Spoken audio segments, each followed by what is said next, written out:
Great, so I wanted to do a couple more problems for you about Bernoulli Trial. So we're going to start here with a multiple choice test.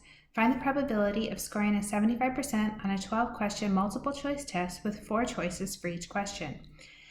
So there's a few things we need to do as we go through this. And let's start with how many questions would we need to get right to get a 75%. So let's look at 0.75 times 12, and that says 9. So we need to get 9 questions right. What's the probability of guessing correctly? And that would be 1 out of 4 because there's 4 choices. So the probability of failure, which is guessing incorrectly, would be 3 out of 4. So these are things we need to get going. So what we need to find out for our Bernoulli trial is what is the combination of 12 choose 9 times 1/4 to the 9 times 3/4 cubed. So this was our combination of n choose x, p to the x, q to the n minus x. So we started with, there are 12 items in our test. We need to get 9 of them right. Our probability of success was 1/4, and then our probability of failure was 3/4. So let's grab our calculator and put that in. So start with 12 choose 9. I'll go ahead and write what 12 choose 9 is in for you. It's 220. And then I'm going to do times 1/4 to the 9th and 3/4 cubed. I'm going to give a lot of decimal places because this is going to be really small. So 1 divided by 4 to the 9th power, and then times 3 divided by 4 to the 3rd power.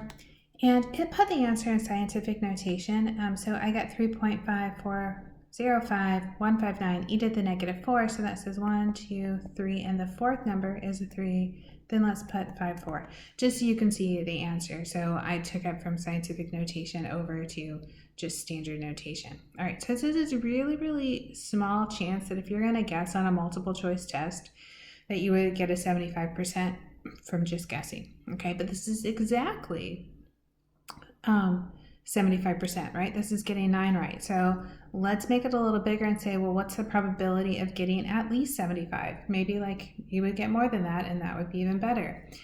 So getting a 75% said we had to get 9 right. So if I'm going to get more than a 75%, I have to get more than 9 right. So I could also get 10, 11, or 12 correct. There's only 12 questions. Again, I'm going to take that formula we have, the c of nx, p to the x, q to the n minus x, and we're going to put in all the variables.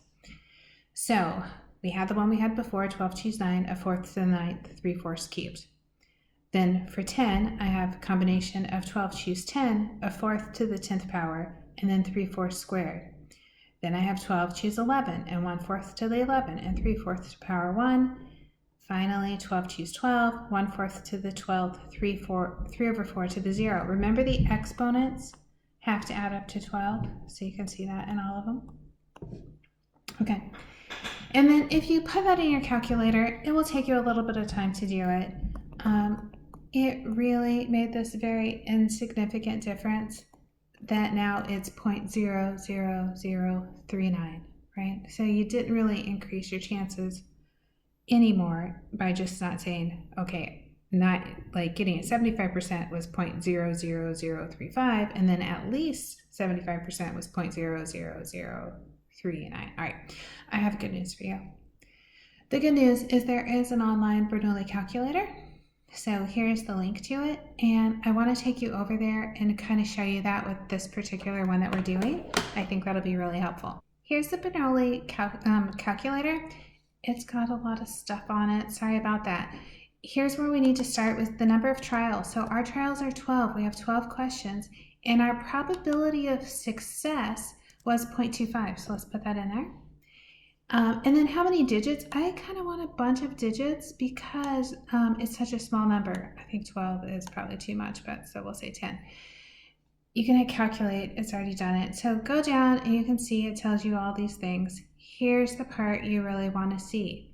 What did we say? And let's say we want to look at all of the answers. Remember we started with 9 trials, like getting 9 right, and we said it was 0.00035. There's the answer.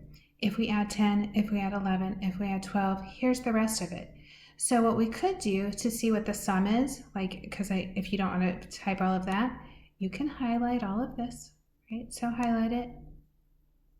Let's click at the last one. And then I'm going to right click and copy. And I'm going to go over to Excel and I'm going to paste it.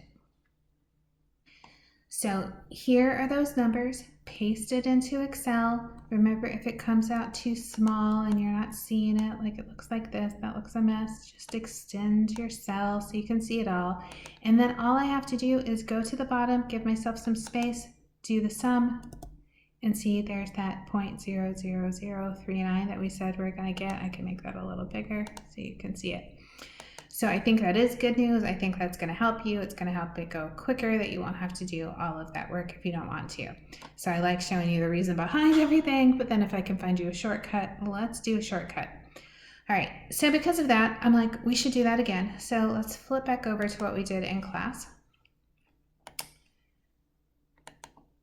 And remember, we had this one we started off on, and we said, like, let's roll a die 3 times and consider a success getting a number less than 3, which we said was a 1 or a 2. So there's 2 out of 6, which is 1/3 chance of being a success.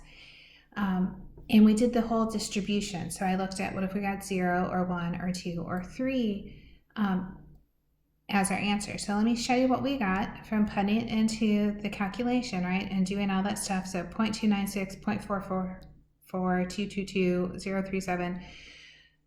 So let's just flip back over to the online calculator and try it that way. And I just want to show you a little bit of what has to happen because we had a fraction this time. All right. Back into the calculator, we need to reset this to be our dice. So we said we were going to roll the dice 3 times, and our probability of success was 1/3. It won't take a fraction, so put in like 0.333. Give yourself a couple of 3s, don't do just 1. 3 decimals or more after the decimal place, that's fine. And let's just scroll down and see what we got. There's our 0.2967, our 0.444, our 0.222, right? So very similar to what we got when we did it ourselves with the calculator. If you want it more accurate, add more 3s. Right? If you add more 3s, you'll see you get closer to what we had. There's all that repeating 2s. Again, you can just copy this, put it over into Excel if you want to add it up, but this shows you what happened, and I think this is very useful. So I'm glad that I found it, glad I can share it with you. I hope it helps.